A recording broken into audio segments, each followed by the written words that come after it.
We want to live a fruitful life.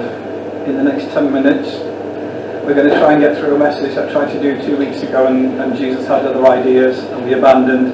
So we've been looking at Abraham. We've been looking at how God moved him from barren ground to fertile ground so that he could be blessed and be a blessing to others. Sometimes we've got to shift, and whether that's physically, whether that's mentally, our attitudes, God sometimes has to move us so that we can be in a place of fruitfulness. He had to learn to trust God, not the evidence of his eyes. He had to remember God's promises. He strayed from that. He had to get back on track, and we do that. And if you can't be fruitful in the wrong place. I think the last one we looked at was listening to what the Lord has to say. Don't be afraid to ask for reassurance on the vision that God has given you. Cling to the whole vision. I think the last time we looked at Abraham, God came to him in a culturally relevant way and said, "This is my promise to you. You will have children. Count the stars. I can't count them. You're going to have more children than that. Or count the sand on the beach. I can't count it, Lord. There's too much. You're going to have more descendants than that. This is my solemn promise to you," says God to Abraham. Isn't that good? Reassuring promises that God makes to us. What has he promised you? That you're still waiting for him. You're still trusting him.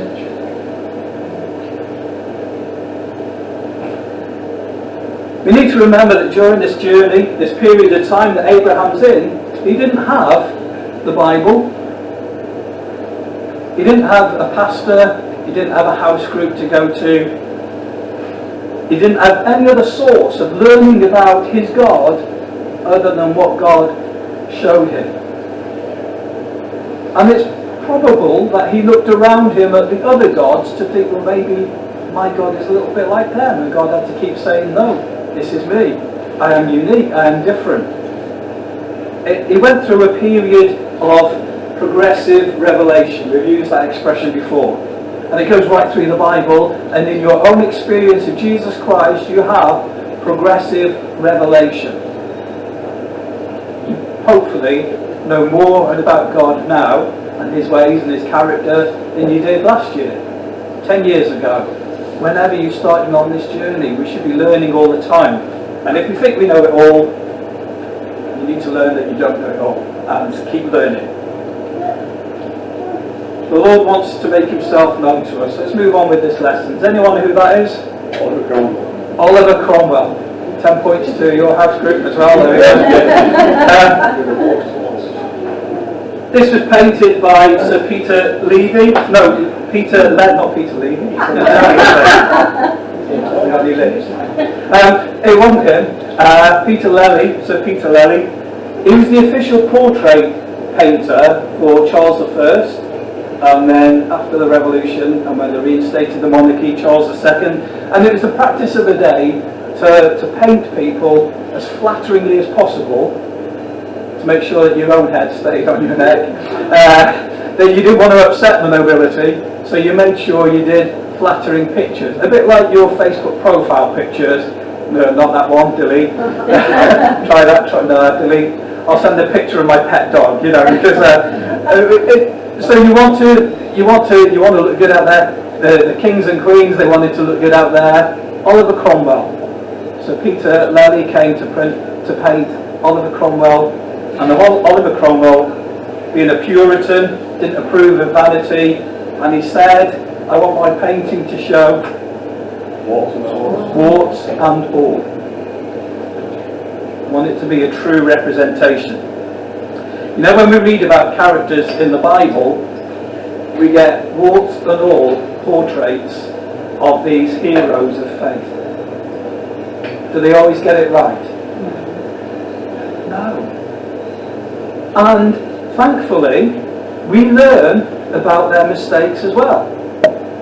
How intimidated would you be if everybody in here that followed Jesus never did anything wrong?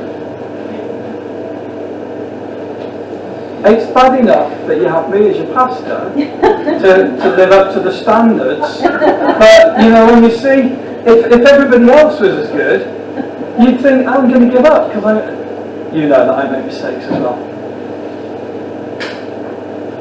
God still uses people who mess up. And sometimes the people of God mess up big style, don't they? They get it completely wrong, like Abraham and Sarah do in this passage. This is from Genesis chapter 16. It says this: Abraham's wife Sarah had not been able to have any children, despite God's promise. By the way, they've waited 10 years now. Abraham was 75. Sarah was probably a younger, 74 or something, when God made that promise that they would have children, having never had children. They've waited 10 or 11 years. Is it more or less likely to happen? Humanly speaking, it's less likely. No, there was no chance at 75. I'm knocking on 85 now. Perhaps there's been a mistake. But Sarah owned a young Egyptian slave woman named Hagar. And Sarah said to Abraham, "The Lord has not given me any children. Sleep with my slave, and if she has a child, it will be mine." "All right," said Abraham. And Sarah gave him Hagar to be his wife. This happened after Abraham had lived in the land of Canaan for 10 years. So there you are. He's been waiting for God to fulfill this promise. That sounds a bit weird to us, but this was probably a practice of the people of the land. That it would be quite normal for the husband to have a wife or two, and also to have concubines, and for the wife's servant to sleep with the master of the house, and the servant's children become the master's children and are accredited to the wife. You got that? It was probably a practice of the day. Later, when Hagar knew she was going to have a baby, she became proud and was hateful to Sarah. "I'm having a baby." I don't know what she doesn't say that. When Sarah said to Abraham, "It's all your fault. You're the man. I gave you my slave woman, but she has been hateful to me ever since she found out she was pregnant. You have done me wrong, and you will have to answer to the Lord for this." Abraham said, "All right. She's your slave, and you can do whatever you want with her." But Sarah began treating Hagar so harshly that Hagar finally ran away. Hagar stopped to rest at a spring in the desert on the road to Shur. While she was there, the angel of the Lord came to her and asked, "Hagar, where have you come from and where are you going?" She answered, "I'm running away from Sarai, my owner." The angel said, "Go back to Sarai and be her slave. I will give you a son who will be called Ishmael, because I have heard your cry for help. And later I will give you so many descendants that no one will be able to count them all. But your son will live far from his relatives. He will be like a wild donkey, fighting everyone and everyone fighting him." Hagar thought, "Have I really seen God and lived to tell it?" So from then on she called him the God who sees me. What a revelation. The God who sees me. That's why people call the well between Kadesh and Bered the well of the living one who sees me. Abraham was 86 years old when Hagar gave birth to their son, and he named him Ishmael. The Hebrew for Ishmael sounds like the Hebrew for God hears. Whose prayer did God hear?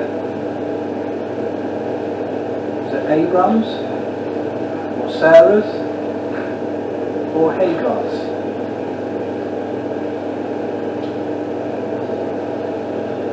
Or don't you know?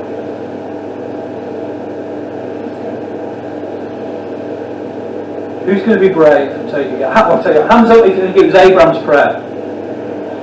Hands up if you think it was Sarah's prayer. And hands up if you think it was Hagar's prayer. Thank you, yes, I see those hands. It was the prayer of Hagar. I've got some notes on this. Let's see, we've got 3 minutes. What can we learn from this mistake? Better to learn from somebody else's mistakes than your own, isn't it? Good to learn from your own, better to learn from somebody else's and not make them. And what can we learn about living a fruitful life? Because here's our focus. How can we live fruitfully to glorify God, to be a blessing to others, for His kingdom to be built through our lives, every one of us? What can we learn? First of all, don't rush ahead of God's timing. At the age of 75, I don't think Abraham thought, right God, I'll give you 10 years, and if you haven't done it by then, I'll sort it out myself.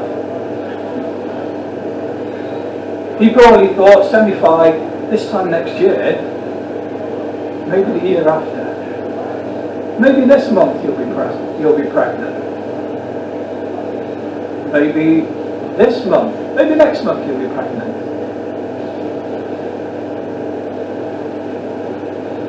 Long time to wait for God to fulfill a promise. Especially when your biological clock's ticking. Especially when time seems to be running out. Especially when things seem to be getting worse. How long do you keep trusting the promise of God before you give up and sort it out yourself? Don't. Don't do it. Abraham and Sarah did. It was a mistake. God brought a blessing through that mistake. God brought revelation through that mistake. But there were serious consequences as well, which we haven't got time to go into. But if you read the Old Testament, you'll see them. And probably if you look in the news, you'll see the consequences of that mistake, even today.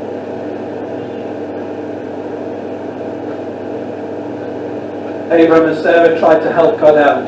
How many times have you done that? How many times have you tried to help God out because you think, yeah, it's a good promise, and I know you meant well, Lord, but I can see you struggling. So this is what I'm going to do to make things easier for you, to fulfill your promise. How arrogant. How untrusting of us when we do that. Why did they have to wait 10 years? Well, there's a saying that the teacher is silent during the test. God was going to be faithful to His promise. God is going to be faithful to His promises to you. The Lord wants you to be faithful to His promises to you as well. Did you know that?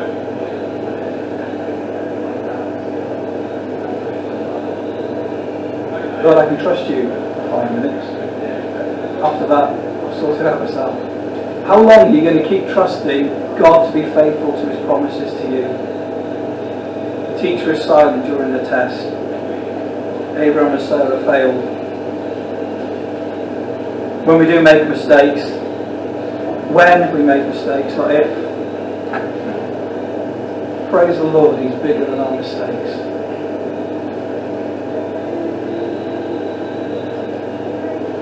He redeems them. Do you remember the parable of the talents that Jesus told? He said there was a man, and he was a rich man, and he had 3 servants, and he had to go away for a while, so he gave one of them 5 coins, and he said, I want you to invest this. Or he gave him 10 coins, or whatever. Do you know what? I should have read this up, shouldn't I, before I started? You know the one. I think there's 2 versions of it. He gave one something like 10 coins. He said, he gave him some money. He gave him a tenner. He said, I want you to invest this and do well with it. Do what I can. He gave the next one a fiver. He said, go away and do something with this. When I'm back, I want to see what you've done. He gave one £1.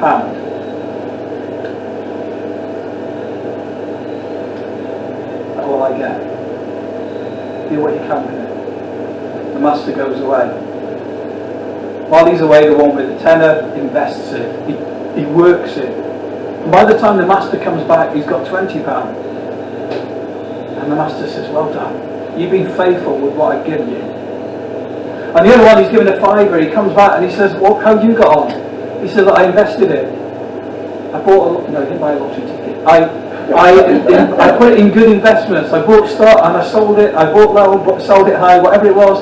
And he worked with it. He says, I had a fiver and I've got a tenner. Excellent work. Well done. Good and faithful servant.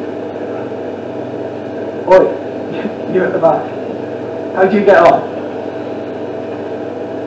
I was worried I'd lose it, so So I put it somewhere safe, and here you are, you can have it back. I know in my life that sometimes I'm afraid to do something because I'm afraid I'm going to do it wrong. There are DIY projects that I've been waiting for 12 months, 18 months, because I think, I've got a one-off, and what if I get it wrong? And surely it's better to leave it half finished than to mess it up totally. And one day I'm going to do it right, but until then, I'm not going to do it at all. So I hold back, and sometimes we hold back from doing anything for Jesus because we say, I'm going to mess it up. Next week on the carnival field, you'll get an opportunity. You will, because we're praying for it. You will get an opportunity just to talk to somebody, and you'll think, I'm going to mess this up. I'll go and make a cup of tea. I'll back out of it. I'll retire from this. I'll retreat into myself, because it'd be better if Dave does it. Or Joyce, she's confident, but I'm just mess it up. So I'm just going to, I'll hide round the back, and I'll pray for somebody else to do a better job. And we will stop doing things because we're afraid. My ex-father-in-law was a builder, and we had lots of sayings. But one of his sayings was, the only person who never made a mistake was the person who never made anything.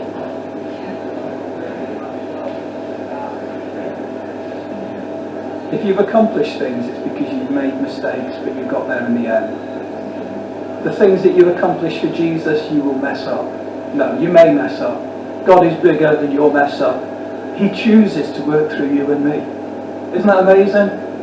When you think about it enough, it's mind-blowing. Why didn't God send angels or supernatural beings or somebody else to build his kingdom? Why did he choose mess-ups like you and me? You look at the list of disciples, the 12 that he chose and sent out, and the messes that they were in their lives. He didn't go around picking the cream of the crop. It's different here. He's chosen the best. But there in Galilee, he chose people you and I wouldn't have any time for.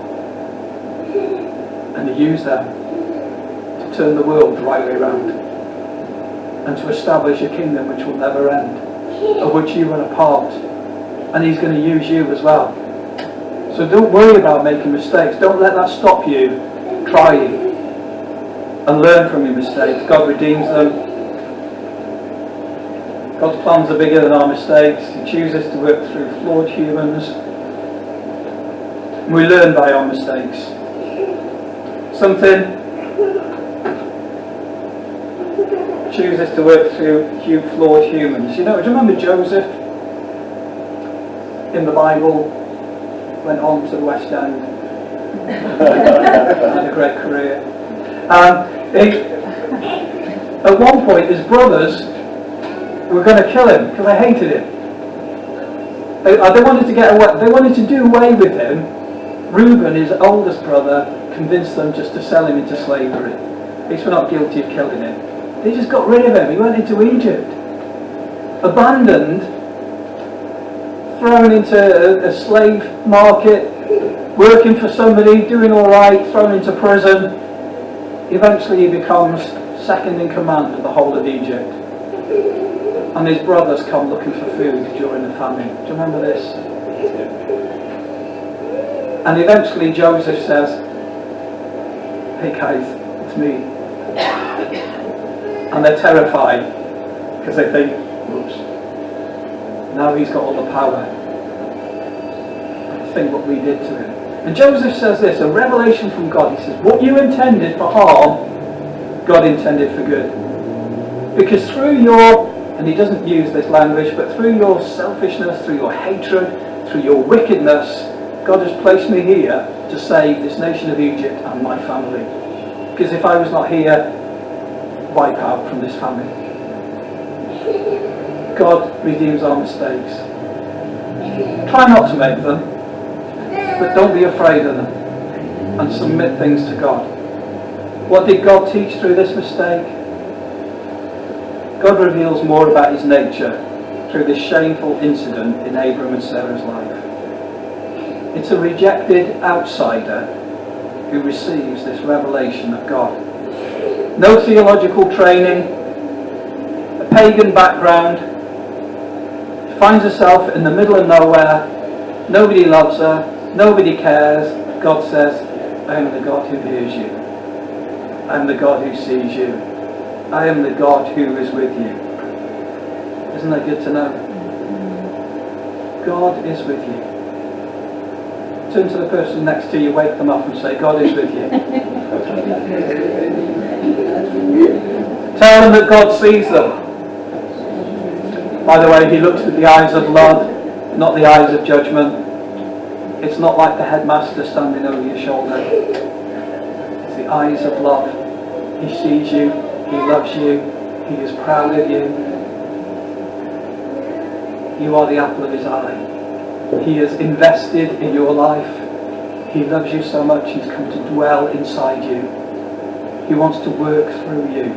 He wants to take you, and despite your mess-ups, he wants to take me despite my mess-ups, and he wants to bless this community and reveal himself to those outside that he is a God who loves, a God who sees, a God who hears, a God who cares, a God who makes a difference.